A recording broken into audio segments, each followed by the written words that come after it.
Ang balatungan niyo, kada kulon. Sa aga ko na i-harvest ang aning magdarada kula pa. Grabe. Hindi pa oh. Nag-harvest pa lang kami kasuuma. Ano Trip? Grabe si Trip magbantay sa iyang garden. Ano Trip? Very good talaga si Trip. Oh, gayan dyan si Trip ning ano-ano. Ning sirong-sirungan. Ano Trip? Oh, sa irarom kang mga balatong yaon si Trip. Trip. Para bantayan ni Trip ang mga mga ikos. Trip po may mataba dungan oh, diba? Dahil ta na makukuha Trip po. Gwa pa nga kami digdining no ang palaya, ano Trip. Ito na tapahinugunta na yan. Magtatago. Tatago kayo di. Kaya taka, ipabayaan ta ka magtago. Si Grapes one mo, may mga pigbabahog kami digding mga animals.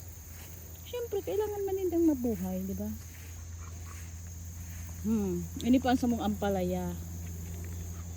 Ampalaya. Mga fragile pala ng ampalaya ni Trip. Trip. Pero mataba man Trip oh. Hindi maglampas sa guhit. Ha? Diyan sa naka mo. Uni man po ang samuyang dakdak. Naglalabar na maturog ka na. Diba yan dakdak po ta? Ano? Paano yan malinig? Ano dak?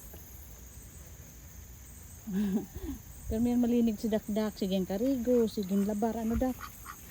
Ipintoon ta na. Oh may grapes pa nga. Hindi si dakdak. Oh. Ay ano ng grapes na ni dakdak. Masarap yan dak. Kagaday. Kakang kita. Mahamis ni Dak. Anong gamit ka ni Dak? Mahamis man ba gani? Ano? Mahamis ni pag ano? Pag-arog na kami hinod. Pintuan ta na ni Dak ade. Pagturog ka na.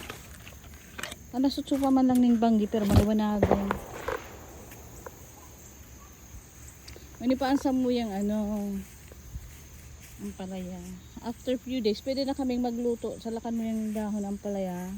Mapait-pait yan. Ang munggo. Tataba! Maswerte naman ako sa tanong mayo. Uli pagpakamang ko sa ano. Haliyon ko nga ni kang kawayanan. Takong di ko pahaliyon ng kawayanan. Ay, mapapano pa ng kawayan. Matibayon talaga ako magtanong. Matibayon ako magtanong. Dahil lamang lugi makakaagom sa ko. Magayon. Ano?